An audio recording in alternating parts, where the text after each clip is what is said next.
नमस्कार। आजको यस प्रस्तुतिमा स्वागत छ। आज हामी मैथिली इतिहासको एउटा अत्यन्तै अद्भुत र प्रेरणादायी अंशको दृश्य सारांश हेर्दैछौँ। अब यो कुनै साधारण कथा मात्र होइन नि, यो त आस्था, समर्पण र यस्तो एउटा गाथा हो जसले शताब्दीौंदेखि मानिसहरूलाई सही बाटो देखाउने आएको छ। सुन्दा अचम्म लाग्न सक्छ, तर यो इतिहासकै एउटा यस्तो पाना हो जसले साक्षात् प्रकृतिको नियमलाई नै चुनौती दिएको थियो। ल, यस विषयमा सिधै प्रवेश गरौँ है त। यहाँ प्रस्तुत यो पंक्ति बड सुख सार पाओल तुए तिरे महाकवि विद्यापतिको अत्यन्तै प्रसिद्ध गीत हो। मैथिली साहित्यमा यसको सांस्कृतिक महत्त्व कति गहिरो छ भन्ने कुरा त सायद शब्दमा वर्णन गर्न पनि गाह्रो छ। तर के हामीलाई थाहा छ यो अमर गीतको पछाडि एउटा रहस्यमय र एकदमै सत्य घटना लुकेको छ। एउटा यस्तो घटना जसले प्रकृतिलाई पनि आफ्नो बाटो बदल्न बाध्य बनायो। अझ रोचक कुरा के छ भने विद्यापतिले आफ्नो यो कविता लेख्नुभन्दा धेरै अघि नै यस आश्चर्यजनक घटनालाई अर्का महान विद्वान ज्योतिरीश्वरले आफ्नो संस्कृत ग्रन्थ पुरुष परीक्षामा लिपिबद्ध गरिसकेका थिए।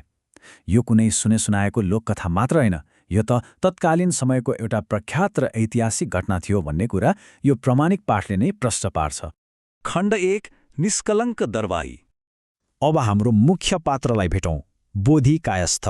उहाँ राजाको दरबारमा काम गर्ने एक साधारण सेवक हुनुहुन्थ्यो, एउटा सामान्य तलबमा गुजारा चलाउने मान्छे। तर उहाँको सबैभन्दा ठूलो विशेषता भनेको नि उहाँको चरित्र थियो, पूर्ण रूपमा निष्कलङ्क। राजदरबार जस्तो ठाउँ जहाँ शक्ति र प्रलोभनको कुनै कमी हुँदैन, त्यहाँ पनि उहाँ एउटा एकदमै साधारण, नम्र र इमान्दार जीवन बाँचिरहनु भएको थियो। यहाँनिर ध्यान दिनुपर्ने कुरा के छ भने हामी एउटा ठूलो विरोधाभास देख्न सक्छौँ। एकातिर बाहिरी दुनियाँ छ, शक्ति र सम्पत्तिले भरिएको राजदरबार, तर अर्कोतिर उहाँको आन्तरिक संसार एकदमै फरक छ। लोभ लालचबाट पूर्ण रूपमा मुक्त, एकदमै अहिंसक र अच्याक्ले दानी, आफूलाई चाहिने भन्दा बढी भएको सबै कुरा समाजसेवामा लगाइदिने र सधैँ भगवान शिवको ध्यानमा मग्न रहने। साँच्चै नै कस्तो गजबको सन्तुलन हगे। खण्ड 2 अन्तिम तीर्थयात्रा। समय बित्दै गयो। वर्षौंसम्म इमान्दारीपूर्वक राजाको सेवा गरेपछि वृद्धावस्थामा उहाँले एउटा साह्रै ठूलो निर्णय लिनुभयो। मिथिला परम्परामा एउटा मान्यता छ नि, गङ्गालाभ, अर्थात् गङ्गा नदीको किनारमा आफ्नो शरीर त्याग्नु। यसलाई सबैभन्दा उच्च आध्यात्मिक लक्ष्य मानिन्छ। हो, यही लक्ष्य प्राप्त गर्न उहाँले आफ्नो परिवार, घरबार र सम्पूर्ण सांसारिक बन्धनलाई चटक्कै माया मारेर त्यो कठिन शारीरिक यात्रा सुरु गर्नुभयो। एकछिन कल्पना गरौँ त, जिन्दगीभरि बसेको ठाउँ, आफ्ना प्यारा मान्छेहरू र सारा सुख सुविधा छोडेर हिँड्न शारीरिक र भावनात्मक रूपमा कति गाह्रो हुन्छ होला। तर बोधी कायस्थको सङ्कल्प एकदमै अटल थियो। आध्यात्मिक पूर्णताको अगाडि अब उहाँको लागि अरू सबै कुरा फिका भइसकेको थियो। खण्ड 3 आस्थाको चमत्कार।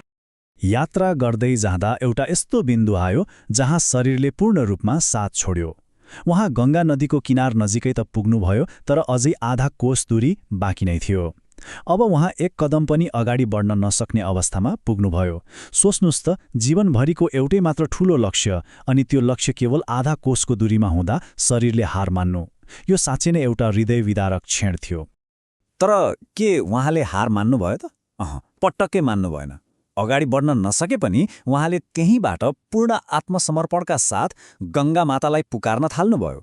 यो दृश्यले त्यो कमजोर भक्त र पवित्र नदी बीचको पीडादायी भौतिक दूरीलाई एकदमै मर्मस्पर्शी रूपमा देखाउँछ। यो कुनै जिद्दी थिएन, यो त जीवनभर निस्वार्थ रहेर गरिएको एउटा अन्तिम निश्चल पुकार थियो। अब यहाँनिर एउटा अकल्पनीय कुरा भयो।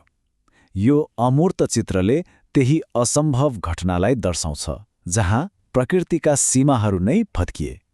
बोधी कायस्थको त्यो पुकार यति धेरै शक्तिशाली थियो कि साक्षात् गङ्गा माताले आफ्नो प्राकृतिक किनार नै तोडिदिनुभयो। त्यो आधा कोसको दूरीलाई पार गर्दै गङ्गाको जल उहाँ भएको ठाउँसम्म उर्लेर आयो र उहाँलाई आफ्नो काखमा समाहित गर्यो। सुन्दा अवाक भइन्छ नि।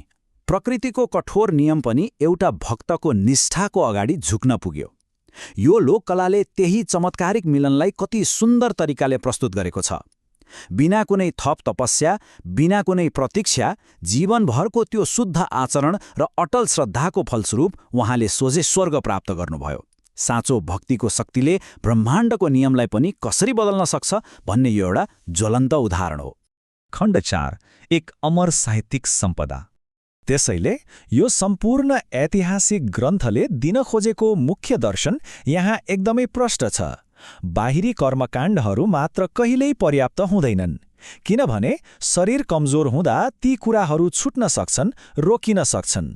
तर आन्तरिक शुद्धता, जीवनभरको अहिंसा, परोपकार र अटल विश्वास यो कहिल्यै बुढो हुँदैन। साँचो आध्यात्मिक प्रतिफल भनेको त हृदयको शुद्धताबाट पो आउँछ, केवल भौतिक रीतिरिवाज पूरा गरेर मात्र होइन। बोधिकायस्थको यो गाथा मिथिलामा 100औं वर्षसम्म धर्मपरायण जीवन जिउने एउटा महान प्रेरणा बनिरह्यो। मानिसहरूको हृदयमा यसले यति गहिरो छाप छोड्यो कि यसैबाट प्रभावित भएर महाकवि विद्यापतिले आफ्नो त्यो अमर गीतको रचना गर्नुभयो, जसको कुरा हामीले सुरुमा गरेका थियौं। यो दृश्यले त्यही चिरस्थायी सांस्कृतिक सम्झना र साहित्यिक इतिहासमा यसको कहिल्यै नमेटिने स्थानलाई देखाउँछ। आजको यस विश्लेषणको अन्त्यमा एउटा निकै गहिरो प्रश्न उब्जिन्छ के व्यक्तिको चरित्रको शुद्धता र निस्वार्थ भावनाले आजको दिनमा पनि आफ्नो वरपरको संसार र प्रकृतिको नियमलाई नै बदल्ने शक्ति राख्छ त? इतिहासको पानाबाट निस्किएको यो अद्भुत गाथाले हामी सबैलाई एकपटक गम्भीर भएर सोच्न बाध्य बनाउँछ। यसै विचारणीय प्रश्नका साथ आजको यो प्रस्तुति यहीँ टुङ्गिन्छ।